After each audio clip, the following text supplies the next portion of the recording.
Benang merah 3 serangan ke umat Islam. Albert, Saya Kafir, dan Oliver.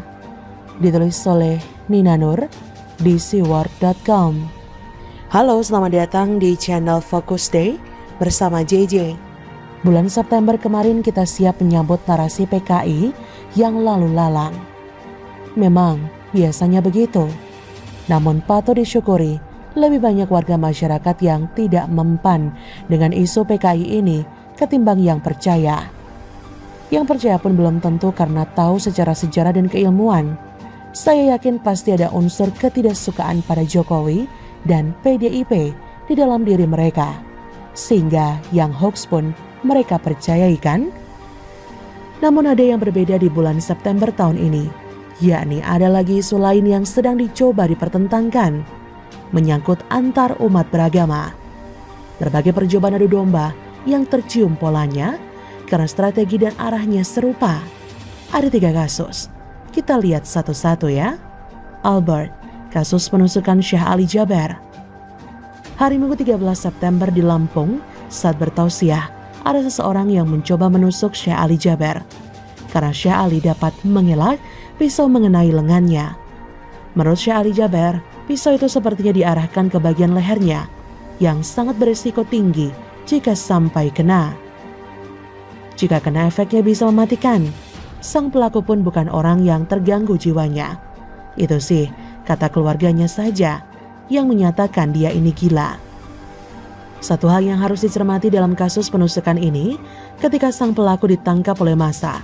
Awalnya dia mengaku bernama Albert. Keterangan awal ini pun dilansir oleh media remol.id yang kemudian dicuitkan alias disebarkan oleh Zara Zetira. Nama Albert adalah nama yang identik dengan non-muslim. Inilah yang ditekankan Zara dalam cuitannya. Belakangan diketahui bahwa pelaku bernama Alpin Andrea, seorang muslim. Saya Kafir, kasus vandalisme musola.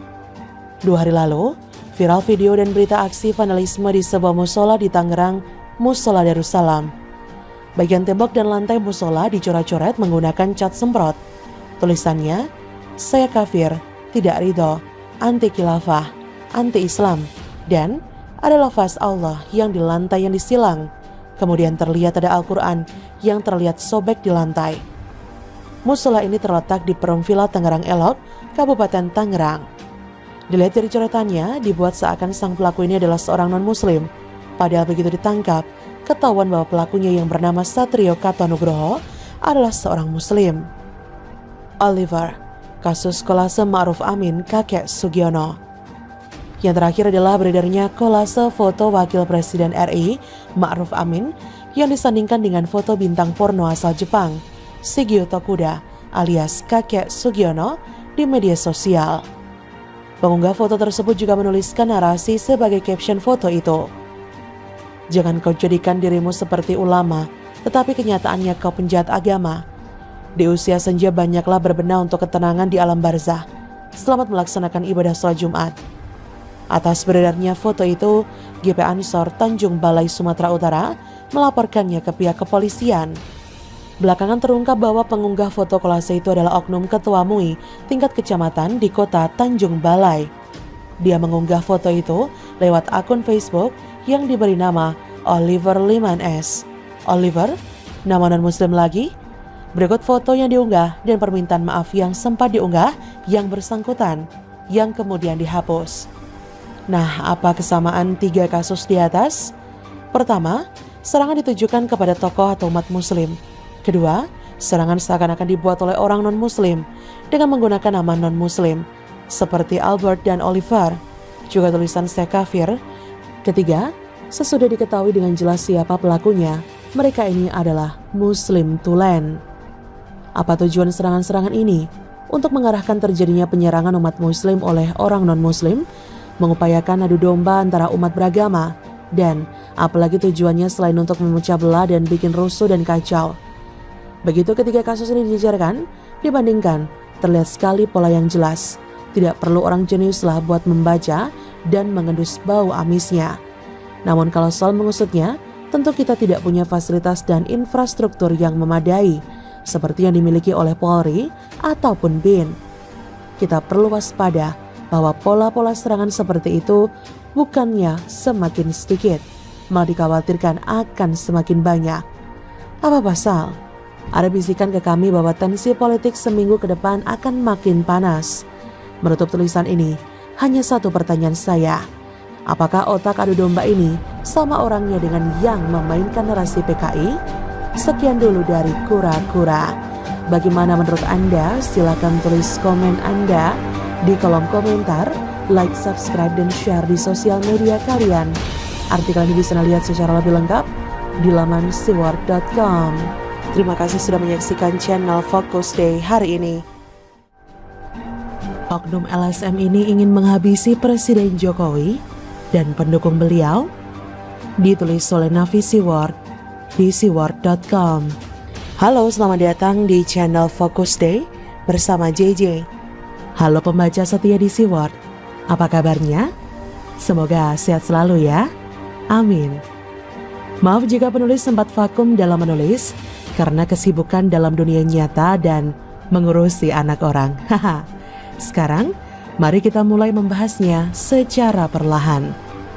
Salam revolusi Ganyang PKI, Koordinator Gerakan Revolusi Indonesia. Saya Hendra Gunawan, Koordinator Gerakan Revolusi Indonesia, menginstruksikan kepada pasukan inti Gerakan Revolusi Indonesia agar membunuh nama-nama di bawah ini. 1. Budi Jarot. 2. HS Permadi atau Abu Janda. 3. Denis Siregar. 4. Adi Armando. 5. Gus Andri Adi Kusumo. Segala konsekuensinya jika mereka terbunuh, saya bertanggung jawab. Nah, dalam screenshot tadi, ia menyebut postingan dengan nama Hendra Gunawan yang merupakan koordinator Gerakan Revolusi Indonesia sambil memberikan instruksi untuk menghabisi beberapa tokoh pro-Jokowi, seperti yang sudah saya sebutkan tadi. Dia juga menuliskan bahwa dia siap bertanggung jawab atas perbuatan tersebut. Sungguh mengerikan, bukan? Begitu mudahnya dia memberikan instruksi untuk menghabisi orang lain di media sosial. Penulis selalu coba mencari akun Facebook Hendra Gunawan dan menemukan alamatnya di www.facebook.com/chandra.buana.313924. Bagaimana penulis yakin jika itu adalah akun Facebook milik Hendra Gunawan yang memprovokasi untuk menghabisi tokoh pro-Jokowi? Lihat saja foto dalam postingan yang memprovokasi untuk menghabisi beberapa tokoh pro-Jokowi di atas adalah sama dengan foto-foto yang ada dalam akun Facebook Chandra Buana. Penulis lalu melihat beberapa postingannya di Facebook dan kelihatan jika dia memang benci terhadap Presiden Jokowi dan pendukung beliau seperti yang terlihat berikut ini. Selain ngakunya sebagai alumni Ponpes Darul Arkam Muhammadiyah Sumatera Utara, ternyata dia juga merupakan simpatisan kami yang katanya mau menyelamatkan Indonesia.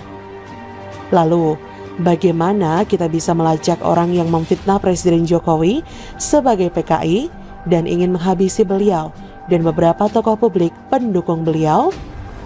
Mari kita lihat postingan Facebooknya berikut ini. Ternyata, dia adalah seorang direktur eksekutif LSM Yayasan Lembaga Penelitian Pengembangan Masyarakat Madani atau YLPPMM dengan nomor NPWP 89.111.7/113.000. Silakan perhatikan nomor NPWP-nya berikut ini. Dalam postingan yang lain dia juga memuat informasi tentang dirinya berikut ini. Dari beberapa postingan di atas, kita mendapatkan informasi berarti tentang Hendra Gunawan ini, LSM YLPPMM, nomor NPWP dan situs Madani Online. Dan duar, penulis menemukan informasi yang lebih lengkap tentang Hendra Gunawan ini, seperti alamatnya, nomor NPWP yang sama seperti di atas, alamat email, nomor HP, nomor rekening, dan lain-lain di situs lamanya. Yang ingin mengetahui profilnya secara online juga bisa melihat halaman LinkedIn di bawah ini di www.linkedin.com/in/Hendra Gunawan A7A8A696. Dan yang lebih miris lagi, Hendra Gunawan yang mengklaim dirinya sebagai aktivis 98 malah membuat postingan rasis atas nama LSM-nya dengan judul Gerakan Usir Cina dari Indonesia. Pertanyaannya, apakah orang seperti Hendra Gunawan yang sudah membuat postingan di media sosial dengan memfitnah Presiden Jokowi, PKI, ingin menghabisi Presiden Jokowi dan beberapa tokoh pro-Jokowi secara terbuka dalam akun media sosialnya akan didiamkan saja tanpa proses hukum? Apakah orang seperti Hendra Gunawan tersebut sulit untuk ditemukan? Bukankah kita sudah mendapatkan informasi lengkapnya? Bahkan kita juga sudah mendapatkan nomor rekeningnya, sehingga tidak sulit untuk melacak yang bersangkutan. Orang seperti ini memang harus ditangkap dan diproses hukum untuk mempertanggungjawabkan perbuatannya. Kasus ini juga tidak boleh diselesaikan hanya dengan kata maaf, saya hilaf, akun saya dihack atau materai, karena itu tidak menimbulkan efek jera bagi pelaku dan akan memancing orang lain untuk melakukan hal yang sama di kemudian hari dan menganggap kasus seperti ini sepele karena urusan bisa diselesaikan dengan kata maaf dan materai dan begitu seterusnya. Dari kasus ini kita juga bisa menilai apakah orang-orang seperti Hendra Gunawan ini yang mau menyelamatkan Indonesia. Seharusnya kita sebagai rakyat yang harus menyelamatkan Indonesia dari orang-orang seperti ini yang seenak udelnya sendiri memfitnah Presiden Jokowi sebagai PKI, kemudian ingin menghabisi beliau dan pendukungnya, bahkan bersikap rasis yang dapat memecah belah persatuan dan kesatuan Indonesia. Jadi, sudah paham ya bagaimana kualitas orang-orang kami yang katanya ingin menyelamatkan Indonesia? Ngomongnya mau menyelamatkan Indonesia, tapi ujungnya haus kekuasaan ingin jadi presiden. Simpatisan kami yang di bawahnya aja ingin jadi presiden, apalagi elit kami.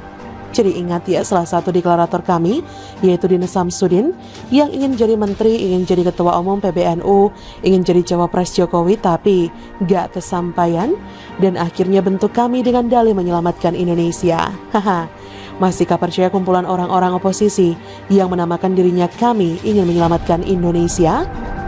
Silakan berpikir jernih. Wassalam, Nafisi Ward. Bagaimana menurut Anda?